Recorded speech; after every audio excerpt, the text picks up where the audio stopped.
1986년 어느 날 밤 작은 도시의 골목길에서 한 여성이 숨진 채 발견됐습니다. 그녀의 이름은 세리. 사건은 곧바로 지역사회의 충격으로 번졌지만 결정적인 단서 없이 날이 갈수록 서늘한 미제 사건으로 남게 되었습니다. 23년. 시간은 사람들의 기억을 희미하게 만들었지만 과학은 과거의 비밀을 다시 불러오고야 말았습니다. 실험실의 현관등 아래에서 한 조각의 DNA가 빛났고 그 빛은 뜻밖의 이름을 비췄습니다. 스테파니, 별명 5호. 그날 밤의 기록은 아직도 생생합니다. 누군가 신고를 했고 경찰은 현장에 출동했습니다. 현장은 난장판이었지만 범인은 현장에서 지워진 흔적을 남겼습니다. 사건 당일의 기록, 증언들, 그리고 당시의 수사 보고서들, 모든 것이 이제는 오래된 종이 위에 흔적이 되었습니다. 피해자는 젊은 여성, 목격자는 주변 가게 주인 한 명뿐이었습니다.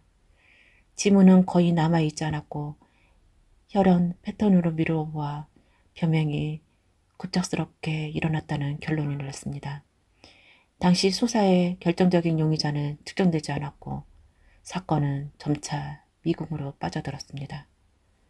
수사는 장기간 이어지지 못했습니다. 목격자의 진술은 시간이 흐르면서 달라졌고 증거는 낡아갔습니다.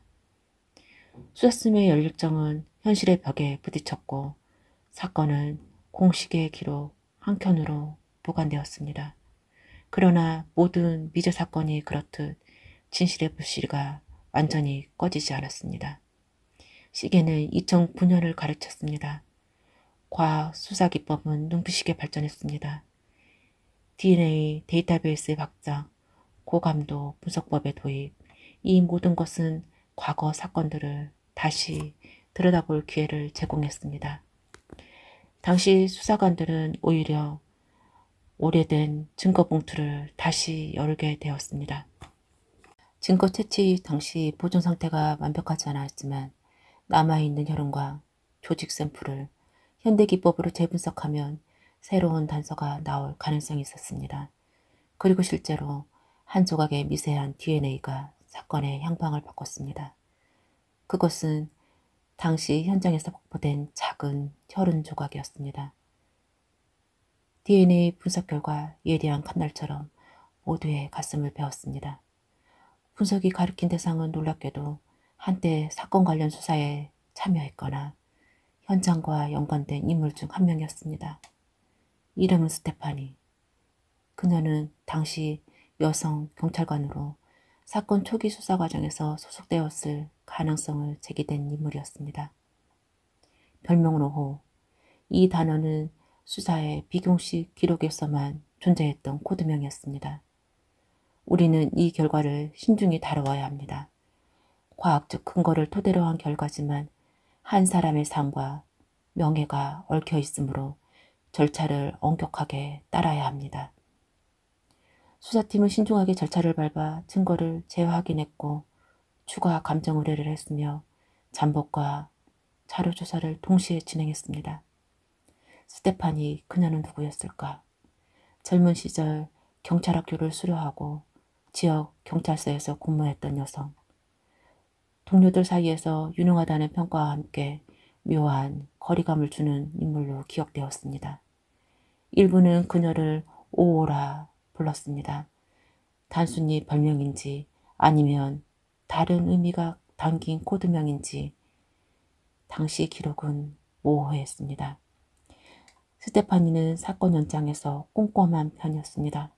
그러나 가끔은 감정 표현이 적고 무언가 비밀을 숨기려는 듯한 태도가 있었죠. 동료의 회상은 별개로 스테파니는 사건 이후에도 경찰 생활을 이어갔습니다. 삶은 궤적은 외견상 평온해 보였습니다. 그러나 DNA가 불러온 파문은 그녀의 일상을 산산이 부수어뜨렸습니다. 결정적인 증거가 도출되자 검찰은 정식으로 조사를 요청했고 스테파니는 강도 높은 조사 대상이었습니다. 신문실에서는 그녀의 말과 표정, 작은 제스처까지 면밀히 기록되었습니다. 스테파니 씨, 우리가 확보한 DNA와 기아의 DNA가 일치하다는 결과가 나왔습니다. 이 자료에 대해 설명해 주시겠습니까? 저는 그날 현장에 갔습니다. 수사의 일원으로서 증거를 수집했고 누군가 다툰 기억은 없습니다. 하지만 제 DNA가 나왔다는 사실은 믿기 어렵습니다. 신문은 팽팽하게 이어져 갔습니다. 스테파니는 자신이 현장에 있었다는 사실을 인정했으나 범행은 부인했습니다. 경찰 내부의 기록, 당일의 행적, 동료들의 진술, 그리고 당시 회수된 증거들, 모든 것이 면밀히 대조되었습니다. 수사팀은 초기 수사를 되짚어 작은 모순들을 찾아냈습니다. 일부 기록의 시간표는 불분명했고 당시 현장 관리 절차에 구멍이 있었던 정황이 드러났습니다. 또한 DNA 접촉 가능성에 대한 여러 시나리오가 제시되었습니다. 단순 접촉으로 인한 혼합, 증거 보관의 과정의 오염, 아니면 고의적 은폐, 가능성은 다양했습니다. DNA 일치 결과는 과학적으로 강한 증거지만 그 자체로 범행을 증명하지는 않았습니다. 우리는 접촉 경위, 타인의 개입 가능성, 증거 보관 연속성을 모두 검토해야 합니다. 수사의 핵심은 의도성과 기회, 규명을 좁혀갔습니다.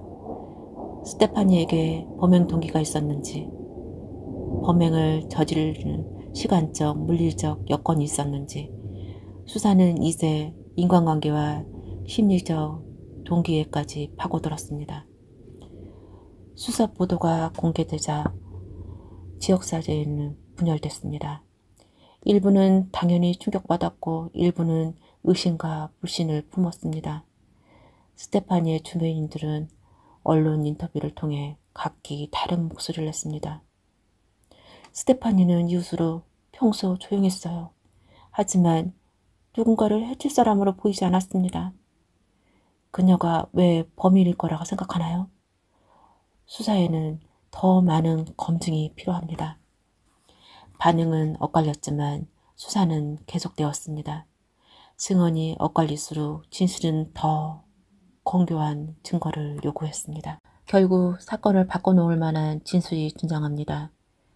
한 목격자가 과거 사건 현장에서 특이한 행동을 보인 인물을 기억한다고 자진해서 나섰습니다. 그의 기록은 흐릿했지만 특정 장면, 스테파니가 사건 당일 갖고 있었던 물건과 유사한 무언가 떠올리며 이야기를 전했습니다. 그날 제가 본 사람은 여성 같았어요. 어깨 위로 망토를 둘렀고 손에 작은 상자를 들고 있었습니다. 사람들의 표정이 이상했죠. 진술은 결정적인 단서라기보다 퍼즐 조각이었습니다. 수사관들은 그 조각을 하나하나 맞춰가며 가능한 시나리오를 재구성했습니다. 사건은 결국 사법 절차에 향하였습니다. 공판에서는 경찰은 DNA 일치와 재구성된 정황 증거를 공소를 제기했습니다. 방어 측은 오용 가능성과 절차적 흠결 강조했으며 법정은 과학적 논쟁과 인간 심리의 싸움터가 되었습니다. DNA와 정황 증거를 종합할 때 피고인의 범행 개입, 합리적인 의심 없이 배제할 수 없습니다. 과학적 증거도 절차적 보완도 상황 해석이 필요합니다. 접촉의 가능성, 보관 과정의 연속성, 해소성, 훼손 등의 합리적 의심이 여전히 존재합니다. 재판은 단순한 사실 대결이 아니었습니다. 증거 해석, 전문가의 증언, 인간적 동의의 이해, 이 모든 것이 심리적 균형을 이루어야 합니다. 이 사건은 지역사회를 흔들었습니다. 경찰 조직의 내부에 신뢰 문제가 제기되었고 언론은 과학 수사의 한계와 가능성을 동시에 보도했습니다. 스테파니 본인과 가족, 동료들은 각자의 방식으로 고통을 겪었습니다. 마침내 판결의 날이 왔습니다. 어떤 판결이 내려지든 이 사건은 남깁니다. 피해자의 삶은 되돌릴 수 없고 연루된 모든 사람들의 삶도 영원히 변합니다. 우리는 과학을 믿지만 절대적인 진실은 늘 우리 곁에 있지 않습니다. 중요한 것은 사실을 향한 집요한 탐구와 동시에 사람의 존엄을 지키려는 최소한의 배려입니다. 사건 이후 지역사회는 조금씩 회복의 길을 걸었습니다. 수사는 절차에 보완하였고 증거 보관과 분석에 대한 규정도 강화되었습니다. 스테파니와 관련된 이야기는 사람들의 기억 속으로 다양한 해석을 남겼고 이 사건은 법과 과학, 인간성에 대한 여러 질문을 던졌습니다. 진실은 때로 먼 길을 돌아옵니다. 그리고 그 진실을 마주한 순간 우리는 어떤 선택을 해야 하는지 다시 묻습니다. 과학은 모든 질문을 답할 수 있는가? 그리고 우리가 그 답을 받아들일 준비가 되었는가? 시청해 주셔서 감사합니다.